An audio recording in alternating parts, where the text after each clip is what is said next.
안녕하세요. 현재 아드 의료보험의 피부양자로 등록되어 있습니다. 이번에 월 50에서 60만 원 정도의 월세를 받을 수 있는 오피스텔을 구입해 여러 혜택이 있는 임대사업자를 등록해 보려고 합니다. 그런데 월 50만 원을 받아 임대소득세와 건강보험료를 내면 배보다 배꼽이 더 커지는 게 아닐지 걱정입니다. 주택 임대사업자로 등록하면 피부양자에서 떨어져 나온다고 하는데 그럼 월 50만 원도 떨어져 나오는 건가요? 하고 이렇게 연락을 주셨는데요. 아무래도 우리 시청자분께서 월세를 통해서 노후 생활비를 마련하고 싶으셔가지고 이 임대사업자와 관련돼서 궁금증이 있으신 것 같은데요. 전문가님, 이럴 때는 어떻게 하면 될까요? 네, 임대 사업자를 내시면서 많은 질문을 하시는 것 중에 하나입니다.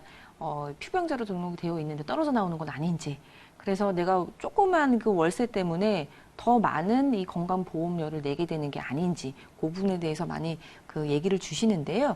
일단 피부양자로 되어 있다가 나오는 경우를 한번 봐보도록 하겠습니다. 그 박탈 당하는 그 사유를 보면요. 뭐 이자와 같은 그런 소득 금액의 합계가 3,400만 원 초과할 경우 이런 경우 나온다고 하고 또 이 내가 갖고 있는 이 부동산에 대한 재산세 있잖아요. 그래서 재산세를 내는 그 과세 표준.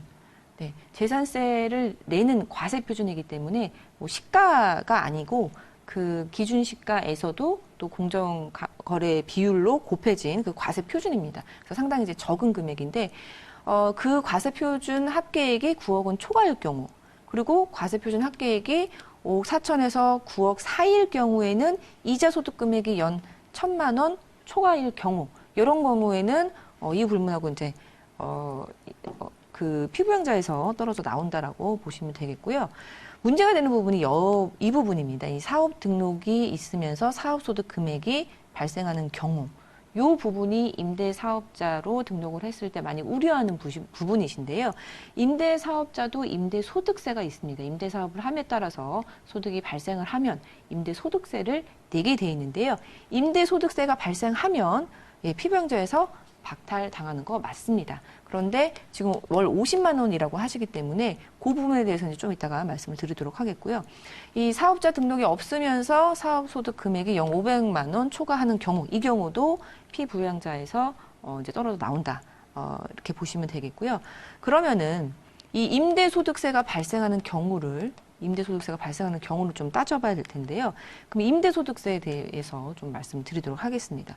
임대소득세 같은 경우에는 2018년까지는 주택임대 수익 금액이 연간 2천만 원 이하인 경우에는 비과세로서 2천만 원 이하인 경우에는 이 피부양자에서 떨어져 나오지 않았습니다. 임대소득세도 발생하지 않았고요. 근데 올해부터는 이제 분리과세로 적용한다고 하니까 더욱더 걱정이 많으신 것 같은데요.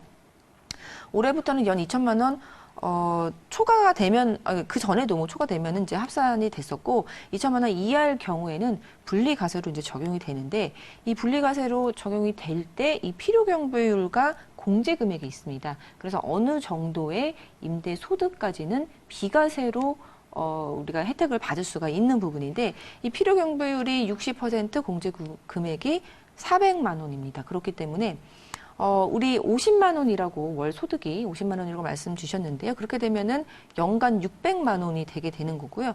필요 경비율이 60%로서 이 필요 경비율을 제외지기 때문에 실제로 임대 소득세 계산할 때 보는 부분 이제 40%라고 보면 되겠고 여기에다가 이 공제 금액인 400만 원을 빼면 그 부분이 임대 소득세를 이제 결정하는 그 부분이라고 볼 수 있겠는데요.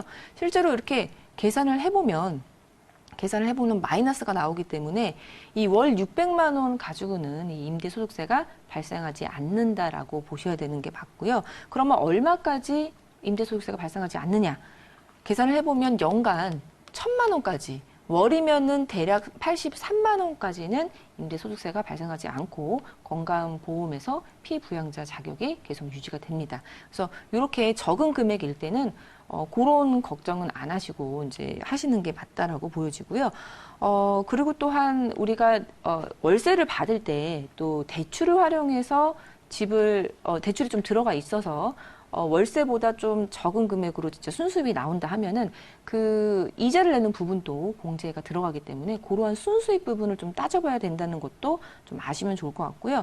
그리고 이 월 1,000만 원, 순수입이 월 1,000만 원이 넘어서 실제로 임대소득세를 내게 됐더라도 임대주택 사업자로 등록하게 된 경우에는 단기 같은 경우 4년짜리는 뭐 50% 그리고 4년짜리는 40%, 8년짜리는 또 80% 정도의 그런 임대소득세 감면이 있기 때문에 그러한 부분도 계산을 하신다면은 임대 등록을 하시는 게 맞다라고 보여지고요. 실제로 임대 등록하지 않더라도 임대소득세 이제 부과를 하게 되어 있습니다. 그렇기 때문에 등록을 하시는 게 좀 맞다라고 보여지고 내가 실제로 표병자에서 떨어져 나오는지 안 떨어져 나오는지는 요 연간 1,000만 원 요거 기억하시면 좋을 것 같습니다.